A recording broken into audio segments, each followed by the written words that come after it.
ಎಲ್ಲರಿಗೂ ಶರಣಾರ್ಥಿಗಳು. ಒಂದು ಜ್ವಲಂತವಾದ ಪ್ರಶ್ನೆ ನಮ್ಮನ್ನು ಕಾಡುತ್ತದೆ. ಧಾರ್ಮಿಕ ಮೂಲಭೂತವಾದ ಮತ್ತು ಆರ್ಥಿಕತೆ ಅನ್ನುವಂಥ ಒಂದು ಪ್ರಶ್ನೆ. ಈ ಧಾರ್ಮಿಕ ಮೂಲಭೂತವಾದ ಮತ್ತು ಒಂದು ದೇಶದ ಆರ್ಥಿಕತೆ, ಈ ಎರಡರ ನಡುವೆ ಯಾವ ರೀತಿಯ ಸಂಬಂಧ ಇದೆ ಅನ್ನುವ ಪ್ರಶ್ನೆ ನಮಗೆ ಕಾಡದಾಗೆಲ್ಲ ಬಹುಶಃ ಅದಕ್ಕೆ ಉತ್ತರ ಬಹಳ ನೇರವಾದ ಸಂಬಂಧ ಇದೆ ಅಂತಲೇ ನಾವು ಹೇಳಬೇಕು. ಯಾವ ದೇಶದಲ್ಲಿ ಧಾರ್ಮಿಕ ಮೂಲಭೂತವಾದ ತಾಂಡವ ಆಡ್ತದೋ ಆ ದೇಶದ ಆರ್ಥಿಕತೆ ಹಳ್ಳ ಹಿಡಿತದೆ, ಅಧಪತನವನ್ನು ಕಾಣುತ್ತದೆ ಅನ್ನುವಂಥದಕ್ಕೆ ಅನೇಕ ಐತಿಹಾಸಿಕ ಉದಾಹರಣೆಗಳಿದ್ದಾವೆ. ಬಹುಶಃ ನಾನು ಹೀಗೆ ಹೇಳಿದ ತಕ್ಷಣ ನೀವು ಒಂದು ಪ್ರಶ್ನೆಯನ್ನು ನನ್ನ ಎದುರುಗಡೆ ಇಡಬಹುದು. ಭಾರತ ಉಪಖಂಡ ಸ್ವತಂತ್ರ ಪೂರ್ವದಲ್ಲಿ ರಾಜಸತ್ಯಗಳ ಅಧಿಕಾರದಲ್ಲಿದ್ದಾಗ ಭಾರತ ಉಪಖಂಡದ ಆರ್ಥಿಕತೆ ಬಹಳ ಸದೃಢವಾಗಿತ್ತು. ಆಗ ಧಾರ್ಮಿಕ ಮೂಲಭೂತವಾದ ಇದ್ದಾಗ್ಯೂ ಯಾಕೆ ಆರ್ಥಿಕತೆ ಸದೃಢವಾಗಿತ್ತು ಅನ್ನೋ ಪ್ರಶ್ನೆ ತಾವು ಕೇಳಬಹುದು.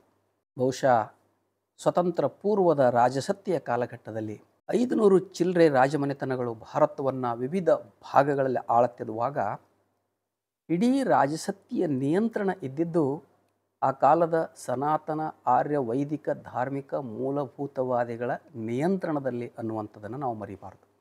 ಹಾಗೆ ಇಡೀ ಭಾರತ ಉಪಖಂಡದ ಎಲ್ಲ ರಾಜಸತ್ಯಗಳು ಸನಾತನ ಆರ್ಯ ವೈದಿಕ ಧಾರ್ಮಿಕ ಮೂಲಭೂತವಾದಿಗಳ ನಿಯಂತ್ರಣದಲ್ಲಿದ್ದಾಗೂ ಕೂಡ ಉಪಖಂಡದ ರಾಜಸತ್ಯಗಳ ಆರ್ಥಿಕತೆ ಯಾಕೆ ಸದೃಢವಾಗಿತ್ತು ಅನ್ನೋ ಪ್ರಶ್ನೆ ಕಾಡ್ತದೆ. ಒಂದನ್ನು ನಾವು ಬಹಳ ಸೂಕ್ಷ್ಮವಾಗಿ ಗಮನಿಸಬೇಕು.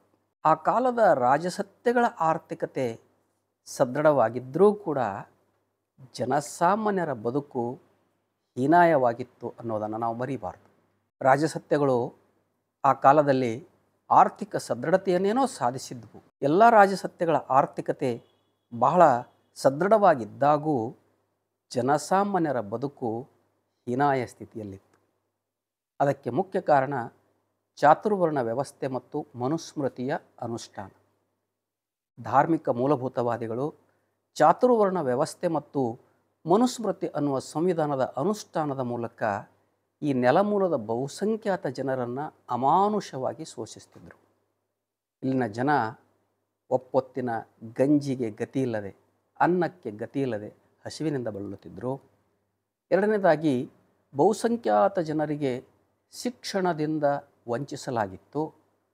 ಅನೇಕ ಹಕ್ಕುಗಳಿಂದ ಅವರನ್ನು ವಂಚಿಸಲಾಗಿತ್ತು. ಈ ರೀತಿಯ ಬಹುಸಂಖ್ಯಾತರ ಬದುಕು ಇರತಕ್ಕಂಥ ಯಾವುದೇ ಸಾಮ್ರಾಜ್ಯ ಆರ್ಥಿಕವಾಗಿ ಎಷ್ಟೊಂದು ಸದೃಢ ಆಗಿದ್ದರೂ ಕೂಡ ಏನು ಪ್ರಯೋಜನ ಅನ್ನುವಂಥ ಪ್ರಶ್ನೆಯನ್ನು ನಾವು ಮಾಡಬೇಕಾಗ್ತದೆ. ಹೀಗೆ ಮೂಲಭೂತವಾದ ಮತ್ತು ಆರ್ಥಿಕತೆ ಇವೆರಡರ ನಡುವೆ ಬಹಳ ನೇರವಾದ ಸಂಬಂಧ ಇರೋದಂತೂ ನಿಜ.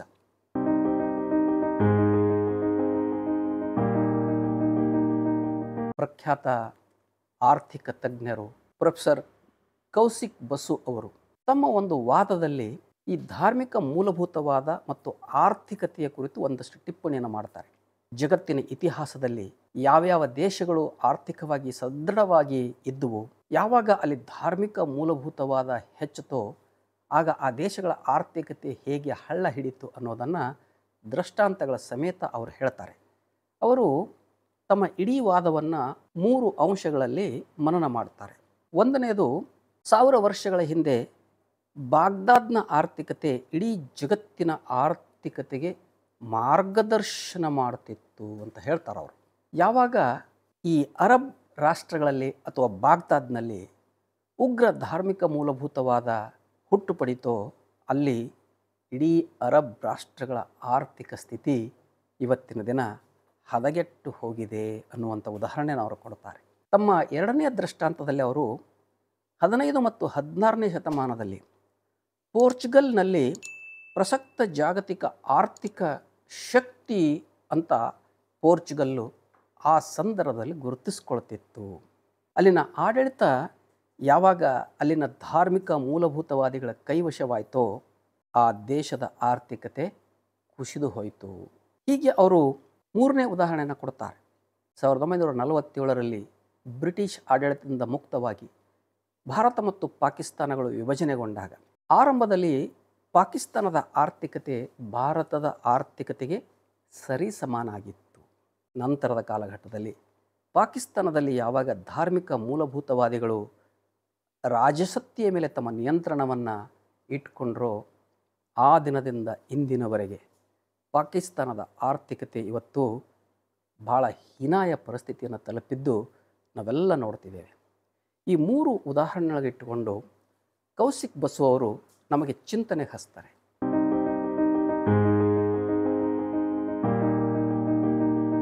2014ರ ನಂತರ ಭಾರತದ ಆರ್ಥಿಕತೆ ಏಕೆ ಕುಸಿಯುತ್ತಿದೆ? ಅಂದರೆ ಭಾರತದಲ್ಲಿ ಧಾರ್ಮಿಕ ಮೂಲಭೂತವಾದಿಗಳ ಕೈಯಲ್ಲಿ ಯಾವಾಗ ಆಡಳಿತದ ಚುಕ್ಕಾಣಿ ಹೋಯಿತೋ ಆಗ ಭಾರತದ ಆರ್ಥಿಕತೆ ಕುಸಿಯಲು ಆರಂಭ ಆಯಿತು ಅನ್ನುವ ವಾದ ಇದು. 2014ಕ್ಕೆ ಮೊದಲು ಭಾರತದ GDP ಸಾಮಾನ್ಯವಾಗಿ 7.5ರಷ್ಟು ಇರ್ತಿತ್ತು. ಕೇವಲ ಈ 10 ವರ್ಷಗಳಲ್ಲಿ ಭಾರತದ GDP ಕುಸಿದಿದ್ದಷ್ಟೇ ಅಲ್ಲದೆ ಅದು ಋಣಾತ್ಮಕವಾಗಿದೆ.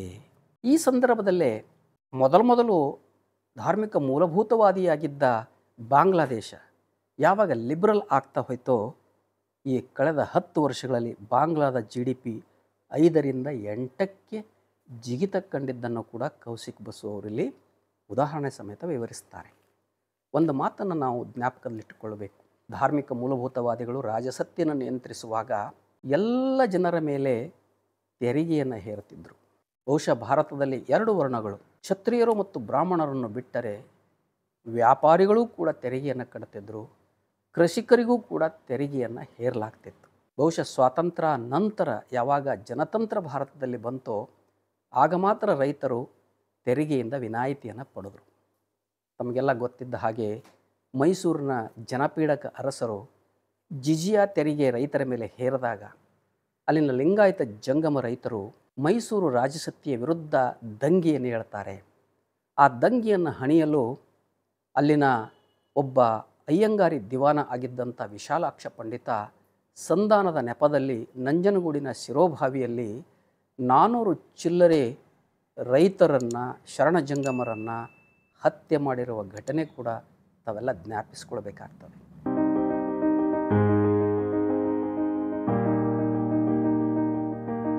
ಹೀಗೆ ರಾಜಸತ್ತೆಯಲ್ಲಿ ಕೃಷಿಕ ವರ್ಗದವರು, ಶ್ರಮಿಕ ವರ್ಗದವರು ಮತ್ತು ವ್ಯಾಪಾರಿಗಳು ಎಲ್ಲರೂ ತೆರಿಗೆಯನ್ನು ಕಟ್ಟುತ್ತಿದ್ದರು.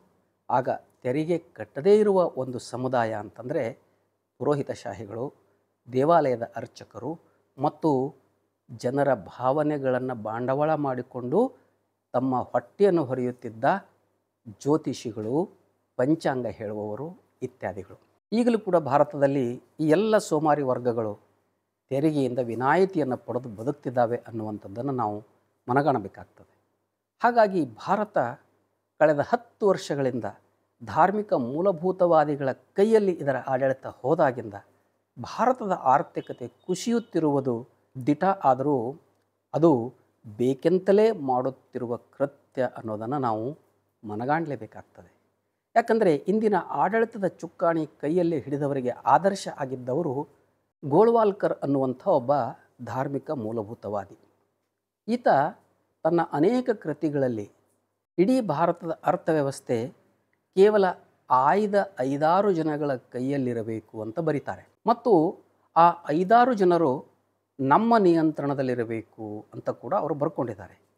ಅಂದರೆ ಅಕ್ಷರಶಃ ಭಾರತದಲ್ಲಿ ಸದಾ ಬಡತನ ಇರಬೇಕು, ಶ್ರಮಿಕ ವರ್ಗದವರು, ದಲಿತರು, ದಮನಿತರು, ರೈತರು ಸದಾ ಆರ್ಥಿಕ ಬವಣೆಯಲ್ಲಿ ಬದುಕಬೇಕು ಮತ್ತು ಇಡೀ ದೇಶದ ಅರ್ಥವ್ಯವಸ್ಥೆ ಕೇವಲ ಆಯ್ದ 5-6 ಜನಗಳ ಕೈಯಲ್ಲಿರಬೇಕು, ಅವರು ಧಾರ್ಮಿಕ ಮೂಲಭೂತವಾದಿಗಳ ನಿಯಂತ್ರಣದಲ್ಲಿರಬೇಕು ಅನ್ನೋದು ಗೋಳ್ವಾಲ್ಕರ್ ಅವರ ಥಾಟ್ಸ್.